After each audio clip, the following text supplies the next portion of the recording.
Bismillahirrahmanirrahim. Assalamualaikum brothers and sisters. Alhamdulillah, this morning able to come here to do my next video.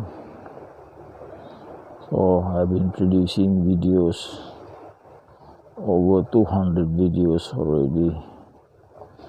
So now it's a matter of routine that I produce another one. The idea is to talk on the subject of religion and belief based on reading the Koran and also reading the Gospel of Barnabas. Both are the revelation from Allah subhanahu wa ta'ala. Allah subhanahu wa ta'ala had revealed in the Quran saying, I will send my guidance to mankind.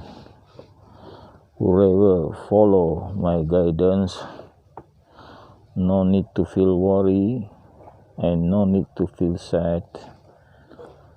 If you're not feeling sad, that means we should be feeling happy. So by listening to this video, I hope you'll be happy, and me who making this video will also be happy. Maybe for that reason I had continue on making this video, as it make me happy. Alhamdulillah. So the reason of me doing this is to ensure, or hopefully that we'll get the right guidance from Allah subhanahu wa ta'ala, because we'll be facing a future which is difficult future for us, because we'll be subject to judgment, meaning that the judgment result could be pass or fail. Failing will be a terrible consequences of punishment, a big punishment, staying in hell. Some may be forever in hell. Some will be spending years and years in hell, then later be forgiven and then admitted to paradise. So it's not something to be taken lightly. Sayyidina Abu Bakar became a Muslim immediately after he asked Prophet Muhammad sallallahu alaihi wasallam. He asked his friend Prophet Muhammad, what will become of me if I don't believe you? So Prophet answered, if you don't believe me, Allah will send you to hell in the next life.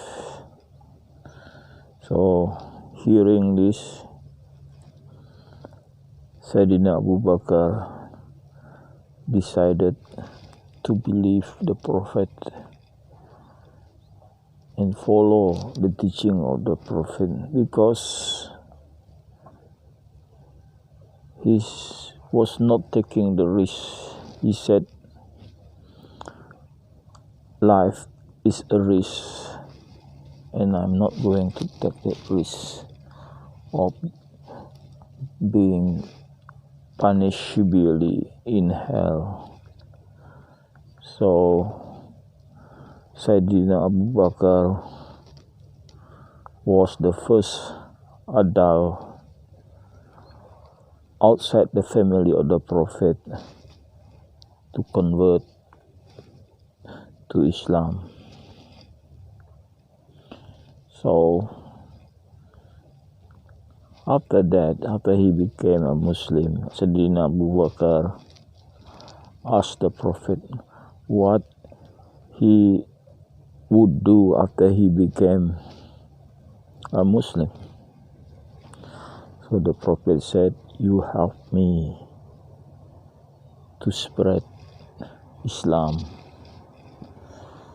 So without asking further question, Sayyidina Abu Bakar went around to see his friends.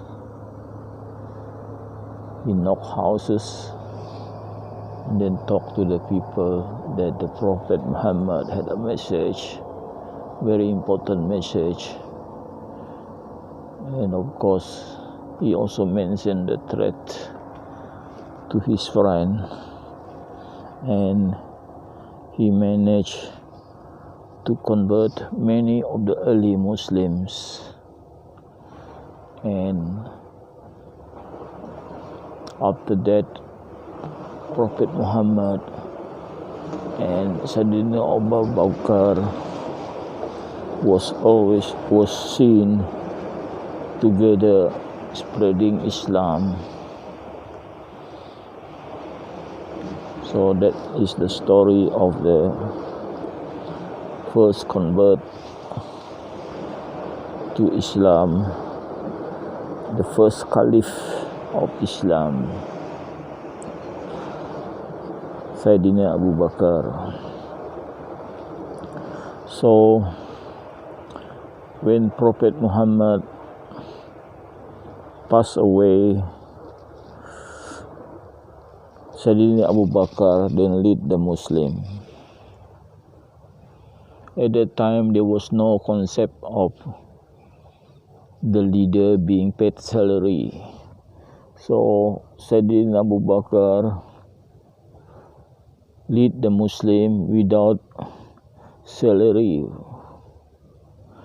for many months, maybe years. I don't know the time, how many months or years he worked as the Caliph of Muslim without salary.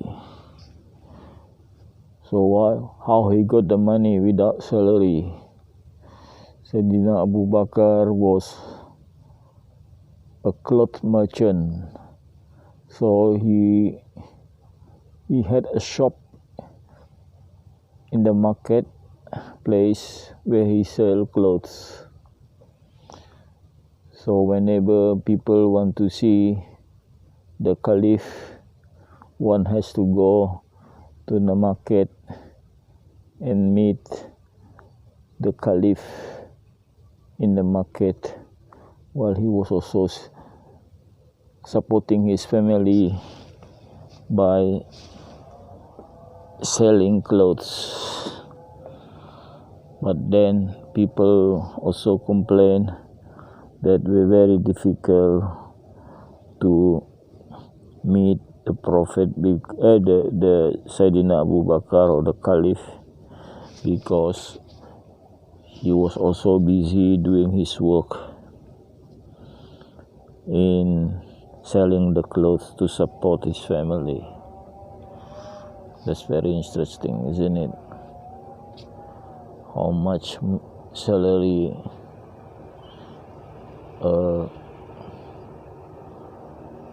a minister get at the time. Amazing.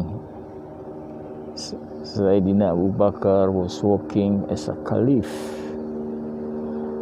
It's like a king without the salary and working in the marketplace selling clothes. Okay, that besides it. Maybe I will tell another sideline story I just came to listen to someone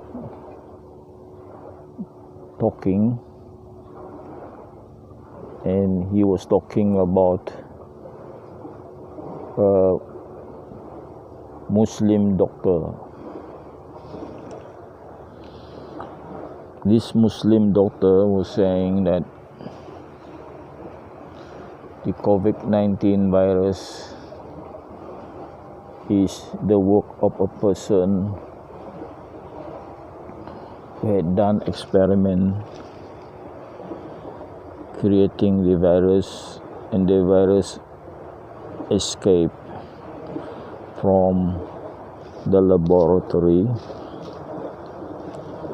or maybe in fact some workers working in the laboratory and spread COVID-19 virus in the area. I think we know the area or the lab is situated in Wuhan. So there's two school of thought. One is the virus come naturally from a bat.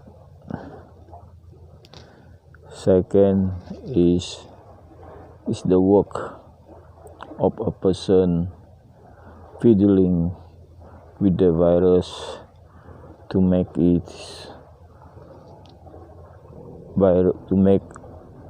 the virus lethal to mankind. So this was the saying of the Muslim doctor, saying that the virus was made or either incidentally escaped or purposely made to kill people that we don't know. So what will be the proof if this man-made or it come from naturally? So the scientists saying that if virus come naturally, it can be replicate easily. How the virus came into place in the first place. So it come from the bat. Then which bat? And then it can be replicate, like you have to catch the bat from where it come from. I think somewhere in Yunnan, and maybe put it in the cage, see whether the bat would produce the virus naturally. If that fail, if there is no evidence that it came out naturally, then it must be someone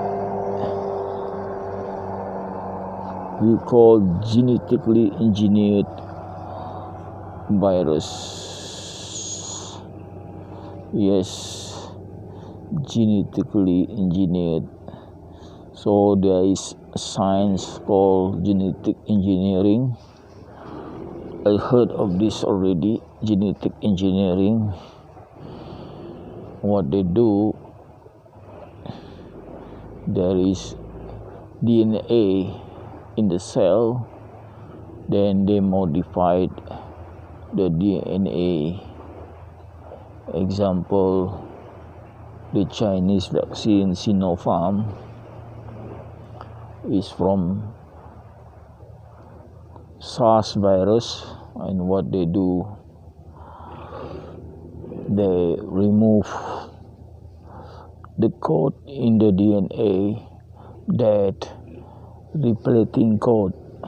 So when they remove it and maybe replace with something that is not replicating, making the virus unable to replicate. So the virus unable to replicate, they call it inactive virus. So Sinopharm or Chinese based vaccine is based on making the virus inactive by changing something which is called the code in the DNA. And so when it is injected into the body, our body will produce antibody to attack this virus, but the virus had been modified and making it inactive and unable to multiply. So it's called, the virus is made safe, but our body still responds to it, and our body become or learn to produce the antibody suitable to protect us from getting infected.